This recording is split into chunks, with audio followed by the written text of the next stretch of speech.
E aí, galera intensiva, meu nome é Ivens, sejam bem-vindos a mais um Sunday Paper. Hoje o nosso Sunday Paper de número 93.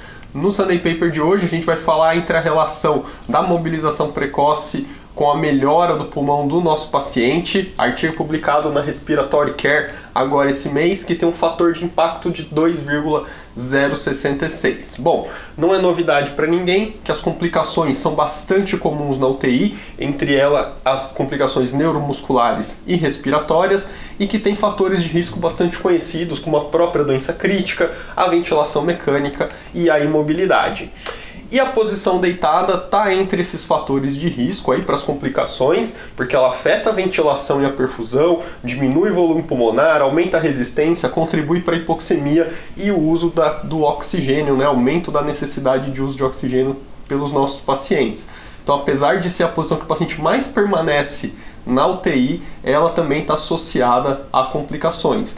E a melhor maneira da gente evitar essas complicações é através da mobilização, promover a mobilidade, mudança de posição, verticalização dos nossos pacientes. E nem sempre isso acontece e os efeitos relacionados entre a mobilização e a melhora pulmonar não são tão bem entendidos assim. Então, como melhorar isso? Investigar os efeitos pulmonares agudos de sentar na poltrona juntamente com outras atividades físicas. Então, os autores fizeram um estudo prospectivo numa UTI geral lá na Bélgica. Bom, como que era o protocolo deles? Eles tinham pacientes tanto em ventilação mecânica quanto em respiração espontânea. Para esses dois grupos de paciente, eles tinham um grupo controle, que eram os pacientes que simplesmente iam para a poltrona e ficavam só sentados, sem fazer nenhuma atividade. E tinha um outro grupo de pacientes que ia para a poltrona e realizava exercícios. Para o grupo de pacientes em ventilação mecânica, esse exercício era o cicloergômetro, era a bicicleta, e para o grupo de pacientes em respiração espontânea, poderia ser o cicloergômetro ou a marcha estacionária. Esses pacientes, eles eram monitorizados com a tomografia de impedância elétrica, então a gente tinha lá a imagem funcional do pulmão em tempo real com a tomografia de impedância elétrica, e esse paciente era avaliado durante 4 tempos. O primeiro tempo era quando ele estava lá deitado na cama, num decúbito de 30 graus. O segundo tempo, quando ele estava sentado na poltrona, com uma inclinação de 70 graus, então ele não estava 90 graus lá na poltrona, tinha uma pequena inclinaçãozinha. O tempo 3 era quando ele realizava o exercício durante 15 minutos. E o tempo 4 era um tempo de repouso por 20 minutos na poltrona. Então o paciente passava por esses estágios aqui do protocolo, enquanto ele era avaliado pela tomografia de impedância elétrica. Os pacientes, então o grupo de ventilação mecânica, o grupo de respiração espontânea. Para os dois grupos a gente tem o grupo intervenção e um grupo controle. No grupo intervenção, mais pacientes nos dois grupos, né? 17 em ventilação mecânica versus 5 no grupo controle, 23 em respiração espontânea versus 5 no grupo controle. Não teve diferença estatística na idade entre esses grupos, né? Nem no respiração espontânea, nem na ventilação mecânica. A maioria nos dois grupos eram homens. Obviamente, os pacientes em ventilação mecânica eram mais graves, né? Tinha o Apache e o SOFA maior, 23 e 9 aqui na ventilação mecânica, comparado aos pacientes em respiração espontânea, 15 e 3. E o tempo de internação também foi maior para os pacientes do grupo ventilação mecânica, quando comparados aqui ao grupo de respiração espontânea. Aqui ele está mostrando para a gente a aeração pulmonar e a variação da impedância, ou seja, a variação de volume corrente desses pacientes. E aí em diferentes situações, vamos por cada gráfico aqui. Então aqui a gente está vendo os pacientes em ventilação mecânica, tanto do grupo intervenção quanto do grupo controle. As bolinhas pretas são pacientes em ventilação mecânica que fizeram atividade, a bolinha branca os pacientes em ventilação que ficaram só sentados na poltrona, e a gente vê aqui aumento dos pacientes ao longo dos 4 tempos, aumento da aeração pulmonar, ou seja, da expansão pulmonar, né? Esses pacientes tinham um pulmão que ficava mais expandido conforme ele ia para a poltrona e realizava atividade, tanto para o paciente que fez atividade, quanto para aquele que também só ficou sentado na poltrona, mas o que ficou sentado na poltrona tinha um pouquinho menos de expansão. Quando a gente olha aqui para a variação da impedância, não teve variação da impedância, ou seja, não aumentou o volume corrente dos pacientes, mesmo durante a realização das atividades em ventilação mecânica. Quando a gente olha para os pacientes em respiração espontânea, também houve aumento da aeração, também esses pacientes tiveram mais expansão pulmonar quando foram para a poltrona e quando realizaram atividade, e também não teve variação da impedância, não teve variação do volume corrente.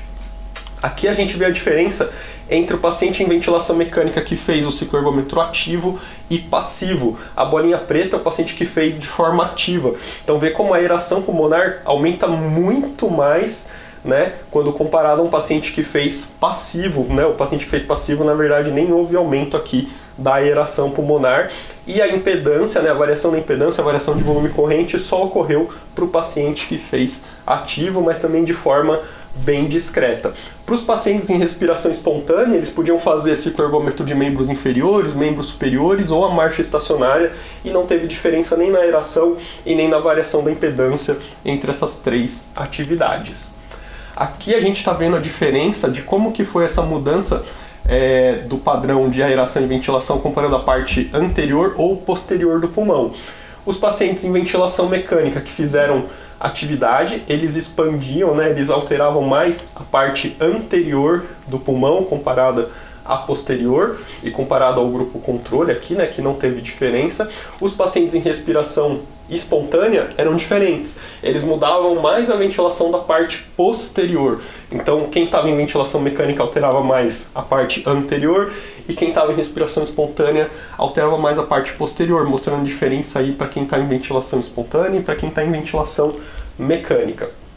Quando a gente compara o exercício ativo com o exercício passivo, aqui nos pacientes em ventilação mecânica também expandiu mais a parte anterior, e para os pacientes lá em ventilação espontânea não teve diferença entre as três atividades. Já que a gente consegue melhorar a aeração desses pacientes, né, é esperado que a gente também consiga melhorar então a oxigenação.